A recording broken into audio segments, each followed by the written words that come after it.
Entrepreneurship is a wild ride, the highest of highs and the lowest of lows.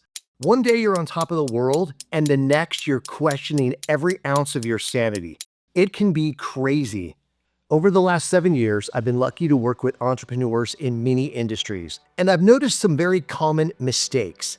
And believe me, I've been guilty of every single one of these while building my own companies. So let's go beyond the usual things you hear and talk about 5 mistakes I see entrepreneurs making. Starting with number 1, they work too hard. Years ago, I mentored 2 salespeople who started on the exact same day, Jake and Brandy. They both committed to closing 3 deals in the first 90 days. Jake was a personable guy and an absolute hustler. He always showed up and he put in the time. He called leads and he sent hundreds of emails and texts. He was always proud of the grind because he believed that the more he worked, the more success he could find. Now, Brandy, on the other hand, took a different approach. She had a young family to support and wanted a better life for them. She spent the first week analyzing the marketplace, identifying the most profitable opportunities, and crafting personalized outreach messages to targeted people. She had automated follow-ups and calendared all of her contacts, including when she would message them on social media and LinkedIn. Brandy was highly focused on the most engaged and motivated leads. By the end of the 90 days, Jake had made double the outreach and talked to double the people than Brandy. But guess what? He only closed 3 deals, while Brandy closed 4. By working strategically, not only had Brandy exceeded her original goal, she had time to improve her methods and went on to be the top salesperson for the next 2 quarters. So, the moral of the story here, and it applies to most every entrepreneur, is work hard, but more important, work strategic. Now, I'm not discounting the virtues of a strong work ethic and putting in the reps. I'm saying hard work can drive you forward, but it's only effective if you're steering in the right direction. If not, you'll put in the work and not get the best results. Working strategic is about getting clear on your goals, doing your research, and crafting a well-thought-out plan long before you spend the actual effort to make it happen. Which leads me to number 2. They don't balance their niche. I currently work with a super intelligent and talented entrepreneur, but we've not always been in agreement when it comes to defining the right niche for his product. He's built an incredible mobile app that's tailored to a specific market segment, yet this product is so powerful, it could be used in almost any industry. Nonetheless, for a long time, he focused the app on the one specific market, and his growth was less than he hoped for. And it wasn't that anything was wrong with the product. It's that the industry he was focused on is going through a contraction, meaning it's pulling back on spending instead of investing in new technologies. And all the while, many other industries are going through expansion cycles and high growth. In my opinion, he narrowed his opportunities by keeping his niche too limited. By the way, my definition for a niche is a specialized segment of a market that will buy a particular product or service. Many entrepreneurs struggle with this concept because we often hear riches in niches, right? But then 2 minutes later, someone will say, you'll never catch a lot of fish from a small pond. So what happens many times is entrepreneurs either go way too broad, trying to sell to literally everyone, or they niche down so much that they run out of opportunities before they get successful, or they wake up to realize that they're in the wrong market segment. The solution is this, and again, I had to learn this one myself. You have to balance your niche until you find equilibrium. I tell business owners to find a market that's small enough where you can make an impact, but big enough that you never tap out of opportunity. Think of it like having a YouTube channel. If you try to be everything to everyone, it doesn't work. And when you niche too small, you'll find yourself with only a few hundred subscribers. You need to think about what balance gives you a sustainable market and stays true to your unique audience or customer. And sometimes this takes time, and it will feel like trial and error. What I tell people is if you've been struggling to grow your business for more than a year, one issue could be you haven't found your ideal niche.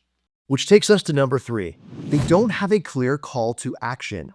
A few weeks ago, I stopped by a new restaurant that had just opened. The owner spent a lot of money on remodeling, furnishing, and decorating the space. It looked like a great lunch spot. When I walked in, there was a bar on the left, a seating area in the middle, and this pickup counter on the right. For about 30 seconds, I stood there and no one greeted me. I wanted to place a to-go order, but I didn't know what to do. Should I go up to the bar? Should I go to a table? Or stand by the pickup counter? There were no signs, no menu boards, and no one there to direct me. And 20 minutes before that, when I was checking out the restaurant's website, there was no obvious way to place an online order. Imagine how things would have been different if the restaurant made it easy for me. Maybe a sign at the front that said, "Order here," or "Take a menu," or a board that had suggestions like, "Try our signature XYZ sandwich." See, when customers know exactly what to do, they might actually buy. And when they buy, the business will make money. I know this seems kind of elementary, but it's amazing how many entrepreneurs fail here. See, no matter how great your product is, or your website, or your ambiance, if people don't know what to do next, they will not take action. Whether it's in the digital or physical world, make the steps your customers should follow crystal clear. If you don't tell people exactly what to do, most of them won't do anything. Have your calls to action everywhere and make them very obvious. Because in today's world, people are busy and constantly distracted. Make it blatantly simple for customers to give you their money. Which leads me to number 4. They fail the customer journey. I decided last year that I was going to join a gym. So I walked into this state-of-the-art facility near my office. It had high-end equipment, good-looking people, and sleek branding. The front desk person gave me a tour and then brought me to an office where he showed me a screen with all the features and pricing. There was a lot of options to choose from, upsells and different packages. They didn't have a free trial period, and they wanted me to sign a contract that had automatic renewals and a 30-day cancellation period. And since I wanted to go month to month, that added another fee. When I learned it was going to cost $70 a month, I politely excused myself. I then drove half a mile down the street to another gym, not as new, not as fancy, and super minimal branding. However, they had a QR code on the door where you could sign up right there. The options were a 3-day trial, an annual pass, or month to month with no cancellation period, which was $38 a month. I signed up on the spot, and 10 minutes later, the phone app got me in the front door. This experience reminded me of the importance of the customer journey. I explain this as the sequence of interactions a customer goes through, from the initial awareness of a product through the consideration and purchase phases, including any touch points along the way. So many entrepreneurs are obsessed with everything looking perfect or over-the-top branding, like the first gym I went to, but then they drop the ball when it comes to actually capturing customers. Every business owner needs to map out, analyze, and then optimize their customer's customer journey. This happens when you reverse roles and pretend you are the customer. What's the shortest, most direct way you can service them with the least variables or touch points? Really think about that. Awareness. How does a customer become aware of their need and discover your solution? This might be marketing, social media, or referrals. And consideration. When the customer is evaluating different solutions, how do they come to a final decision? What's happening in their mind, and what are they hoping will happen? And purchase. How can you make it as easy as possible for the customer to go from their decision phase to the place where they sign up or buy? Each part of the customer journey should be designed to make the experience seamless, because any type of friction leads to lost sales opportunities. And remember, you should have a written document that maps the journey from the perspective of the customer, and not always what's in the best interest of the business.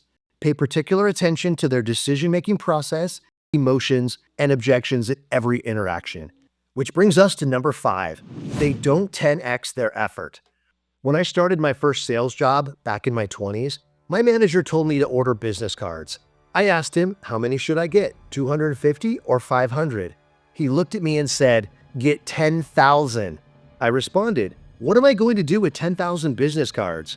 And in sort of a condescending way, he said, you're going to hand them out. Now, at the time, I didn't appreciate that because back in the day, 10,000 business cards at Staples was like $700, which I didn't want to spend. But I also didn't want to let my manager down. So I bought 10 boxes of 1,000 business cards each. What I didn't realize is what he was teaching me was a valuable business lesson. See, most people, especially new business owners, massively underestimate the amount of effort it takes to succeed.